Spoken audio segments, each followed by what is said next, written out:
Hey everyone, and welcome back to another Sims 4 speed build video. And today I'm going to be creating this North African slash Moroccan inspired functional oasis hotel. Now, to create this, I also just realized on a lot of my voiceovers I do say now after I finish doing the intro, but oh, before I get too into it, I was somehow, by some miracle, able to get the office building uploaded onto my gallery, so I'm going to try and get those tray files out.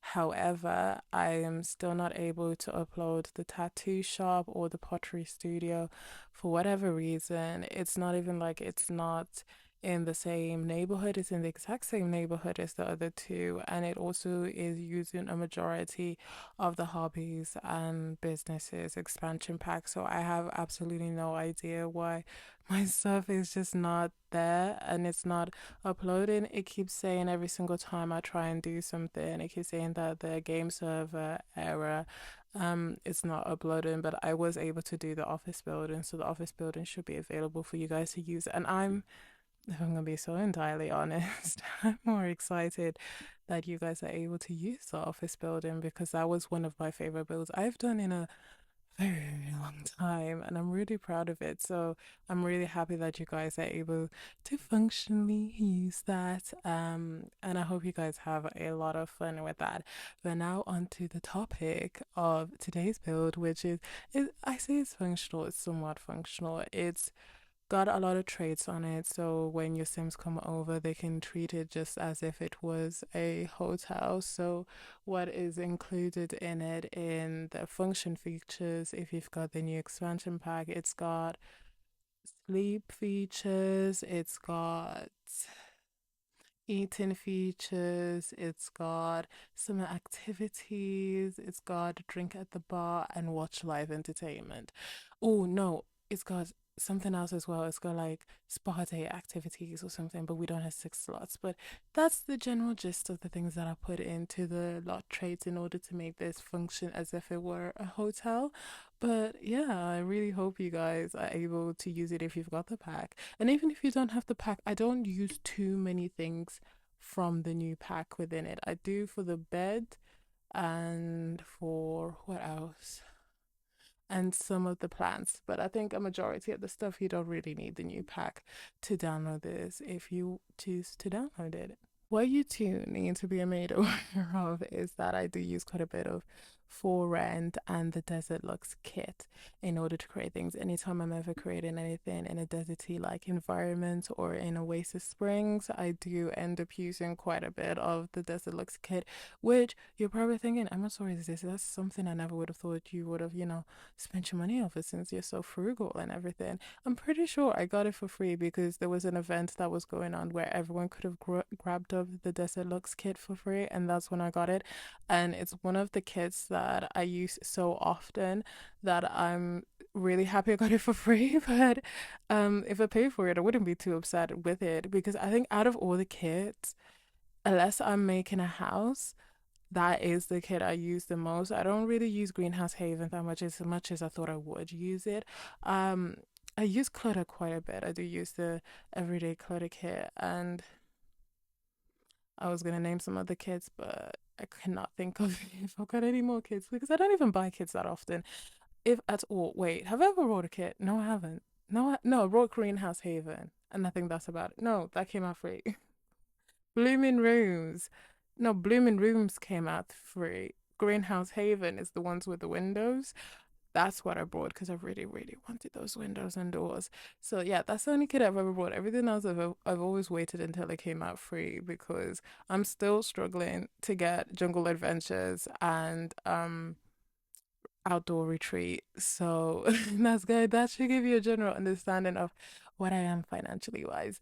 So yeah, no, but I really do love the desert kit, and that's what I can use the most. It's just what I've realized is that anytime I make anything either inspired off of Zimbabwe or any type of very savannah based continent country within Africa, or if I ever make anything North African or even Middle Eastern, I tend to use Oasis Springs because it's the only thing that can give me somewhat of that environment. It's not perfect. It's really not perfect, but it does what it needs to do, and I can appreciate it. Oasis Springs, as you all know, is the world I use for my personal save file, my baby save file. It's my favorite world. I really love Oasis Springs beyond anything else. I really love that world. I think it goes Oasis Springs, and then it goes. I'm trying to think here. It goes Oasis Springs, and then it goes. God, I can't even think. What else do I like? I feel like there's worlds that I would. Okay, I'm gonna say what worlds I would miss if they were taken away, and if I don't say the world, that's probably a world that I wouldn't necessarily use. So I would miss Oasis Rings, of course. Strangerville. Oh my God, how did I forget Strangerville? Strangerville is my co-first favorite world that we have in the game as well. I really love Stranger Things, so I would say Oasis Springs, Strangerville. Um, I'll say Brindleton Bay is okay, but I feel like the way that I play the game, that Brindleton Bay doesn't really emulate how I play the game. I like things to feel very nostalgic, as if you've lived here before, or if you experienced here. And for whatever reason, as lived in as Brindleton Bay is, it's actually way more lived in than Strangerville and Oasis Springs. It just doesn't give me the same kind of nostalgia as those two worlds do. So I wouldn't say Brindleton Bay, but I do use it quite a bit. Um, I do use quite a bit of Sulani. I do use that. I say I really do love Sulani just because I can build boats and everything like that. I'm a really big, massive fan of Ooh, um, Mount Komorebi. I do love Mount Komorebi. You don't see me in it that much because if you can tell by my favorite words, I do like more arid, sunny places. As soon as it starts to snow, I just kind of look at my game and like, what are you doing? And I know you can change it. I know you can get rid of snow, but it doesn't make sense if I'm in Newcrest and it doesn't snow in winter. It has to snow in winter. Oh, I also love Henford on Bagley. I do love that because again, I live in the UK. I've lived here. This has been where I've been raised for the last 20 years. Um, yeah, I love Henford or Bagley, but I'll say like those are the majority of the places that I love. I never touch the world that came with Werewolf Pack because it's always broken. For me, it's always broken. Unless I start a new game, there it is always broken for me. So I just never use the Werewolf World. And is there anything else I don't really use that often? I don't really, you know what? I don't really use any of the occult inspired worlds, but I do have a fascination with the realm of magic world. I forgot what it's called, but you know how much I don't use the worlds because I can't even remember their names. I do use that quite a bit because I've fallen in love with it now, but I don't use it in the magical sense. I use it more in like kind of like modern Tudor, American Tudor inspired houses kind of sense. Like you've got your cobbled stones and you've got your brown aesthetics. It feels very much like it's a perpetual autumn, and I really do love that world for that. What else? Oh, I love San Myshuno. I just don't play in it that often because it doesn't feel as city as I need it to be. I really need to be feeling like an urban jungle kind of vibes, and it feels like it's a city, but not like city. Like it still feels it's way more compact than the world we got with Lake Bridgeport. It's way more compact than the Sims 3 city place because I went in the Sims 3 game before and I looked at it and I was like, oh, this is a bit spare. This is a bit spacious. It's far more compact than that particular world, but it still doesn't give the emphasis of it still doesn't give the emphasis of feeling like you've been boxed in the same way that a city does make you feel. You feel like you're like a pack of sardines, and it just doesn't do that for me. And that's okay, that's fine. And I know that we probably will never get this just because England is known and the entirety of the UK is known for its villages and its very posh manor like estates.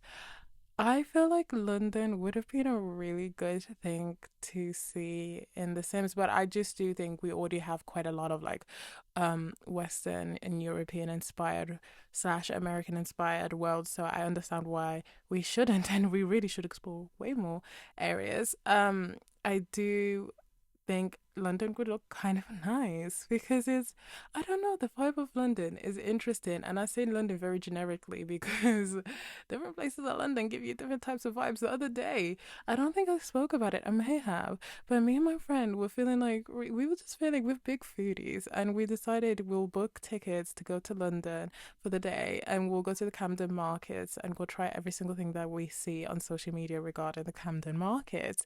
So we went to the Camden Market, and I think I spoke about this in my last video.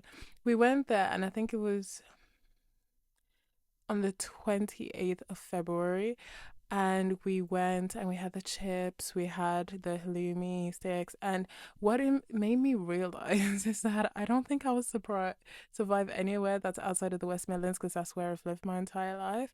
Because when I went there, everything was just really salty, and I don't think it was salty because it was salty. I just think the West Midlands doesn't put that much salt on the food, and that's very generic and stereotypical because there are so many different places in the West Midlands and so many different types of cultures and foods and everything like that. But if you look at it very generically, local cafes and stuff like that, it just doesn't have that much salt unless you go to a certain region or a certain place. But even when you go to other places, I feel like the way that Chinese food in the UK is made specifically for the UK appetite and the UK taste palette, um, it's like sort of different. I feel like the West Midlands food is very different from London food, and London food is very different from Manchester food, and Manchester food will be very different from Glasgow or Edinburgh or any of those Scottish towns, Scottish cities food, or anywhere like Dublin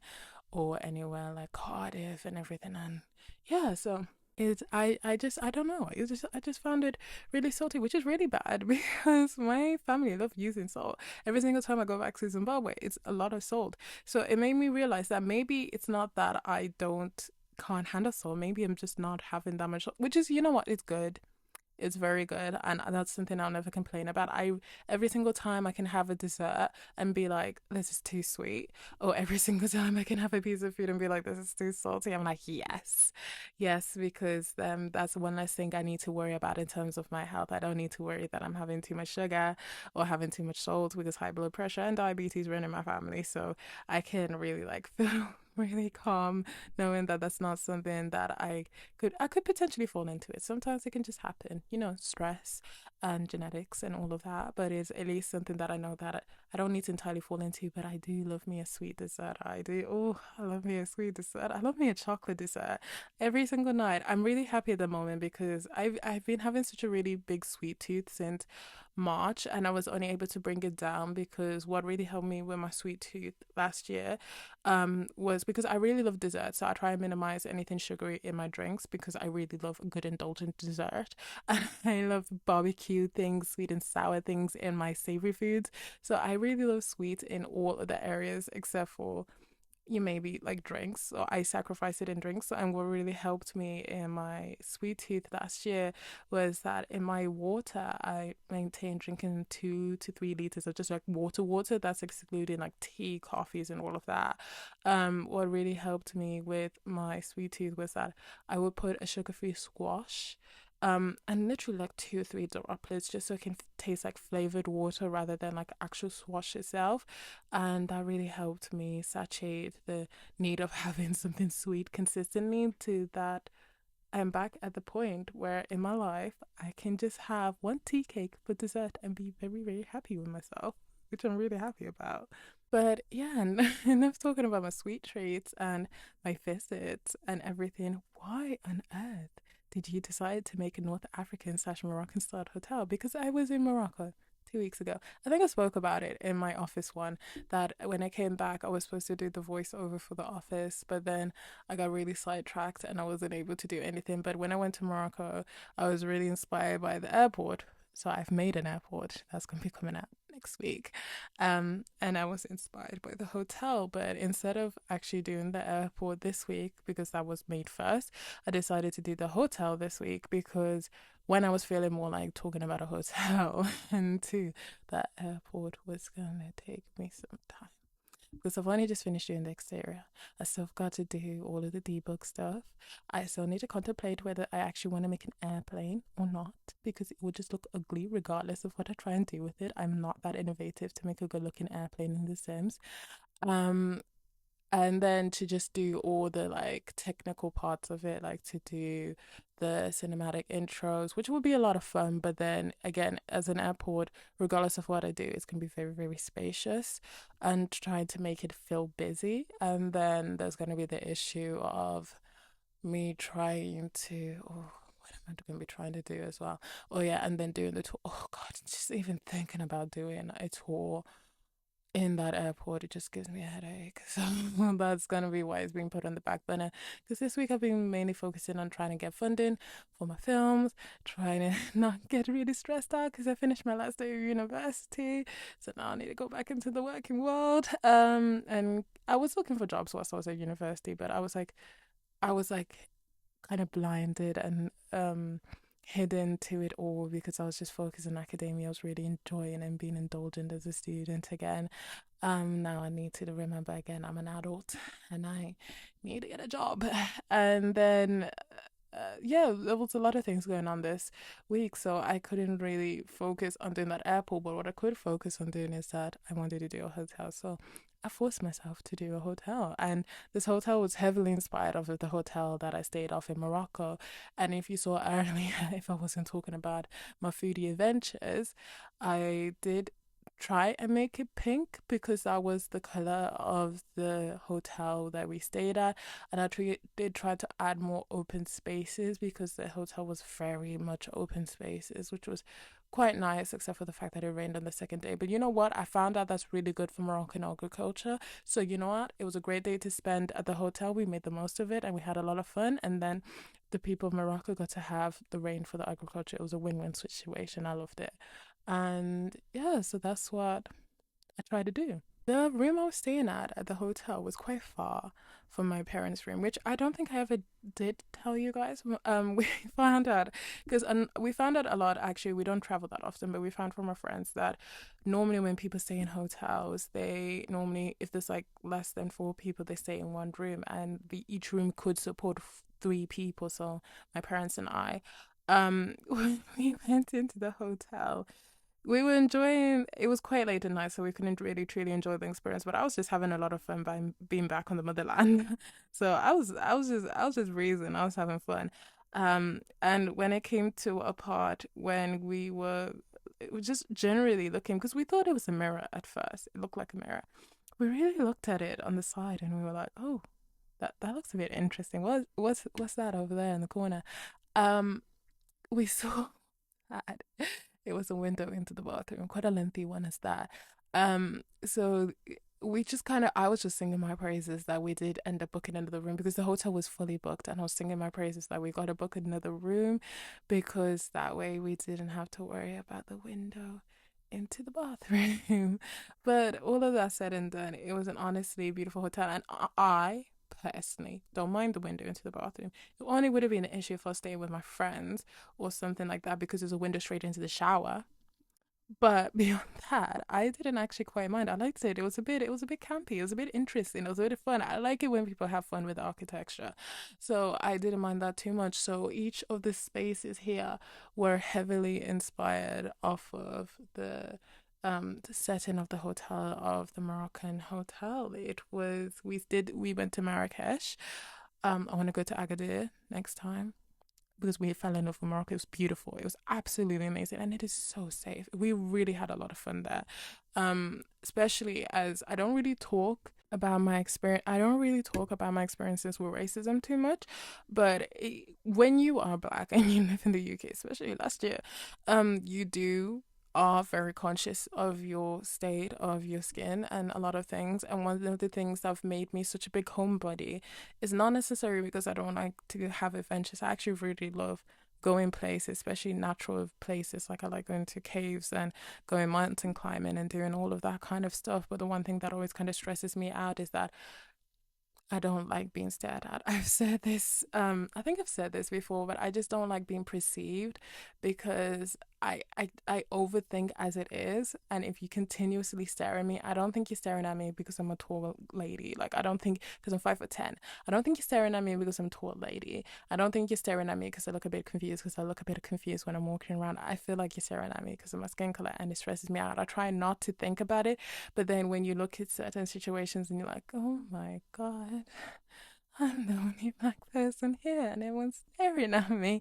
It makes you really, I'm laughing, but it really stresses me out and it makes you really conscious. So, one of the reasons why I didn't want to travel too much is because I just always feared that when I travel, people were going to stare at me.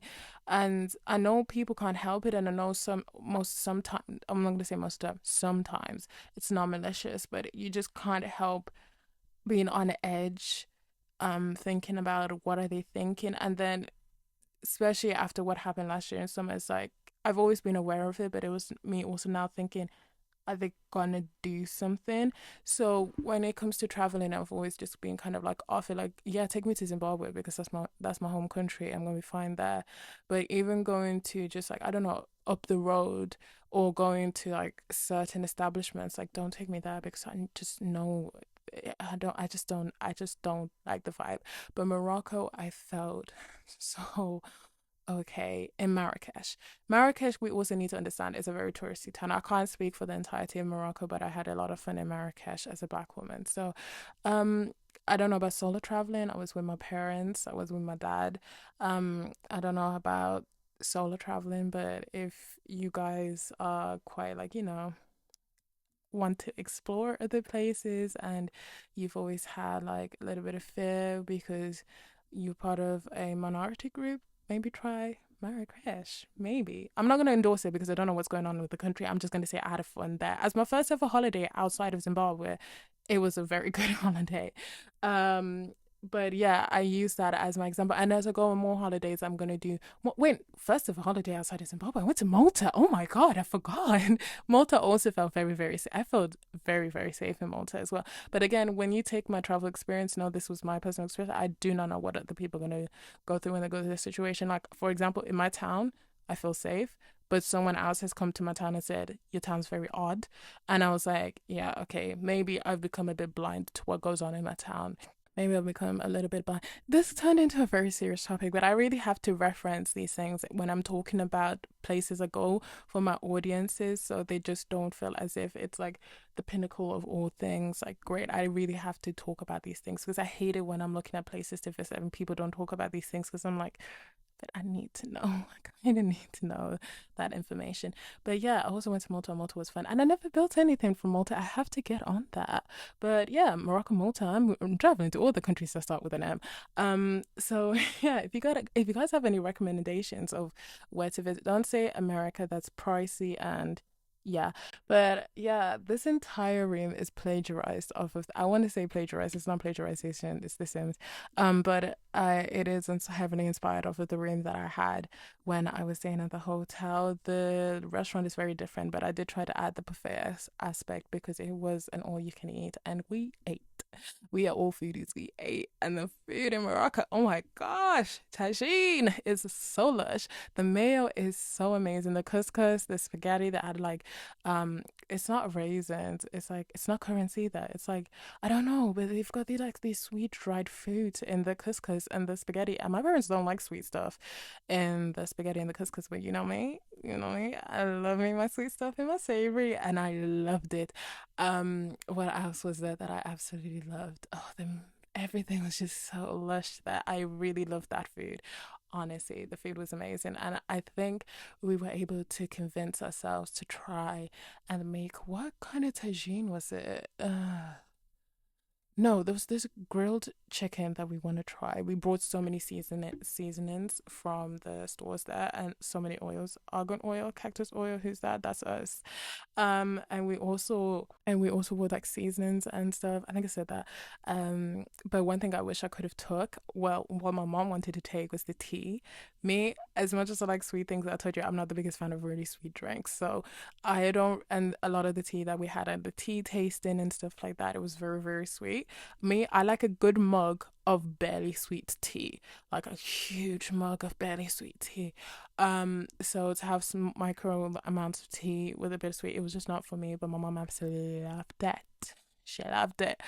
My dad was obsessed with every single thing: the tea, the mint tea, to the food, to the everything. He loved it. Me, it was me and the mayonnaise. Me and the mayonnaise were like that, and I love Mirinda, but again, it's really, really sweet, and I'm not trying to get health complications, but it's so good.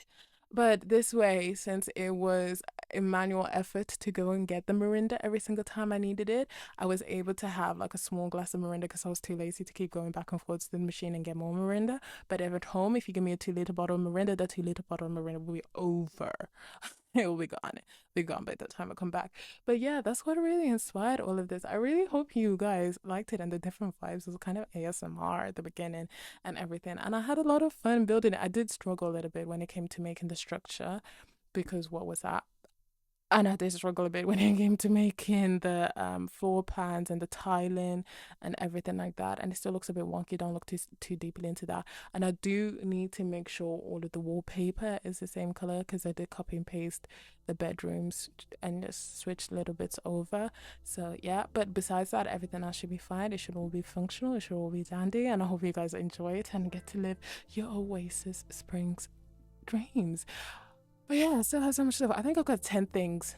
I don't actually need to build in the Sims for like the next 10 weeks, because I got 10 things in my backlog done and ready to go. So yeah, so you got a lot of fun stuff coming out for you guys. And I really hope you enjoyed this video, and I hope you guys like it. And I hope it will upload. I don't know, I can't tell you. Can't promise that. I'll tell you if it doesn't upload. I hope it does. But yeah, thank you so much for watching this video. Don't forget to like and subscribe, but if you don't, that's also okay. I appreciate you saying this. I'm going to listen to all of my ramblings. Also, don't forget to leave a comment down below. I read all of your comments, the more the merrier. And I'll see you guys in the next video. Goodbye.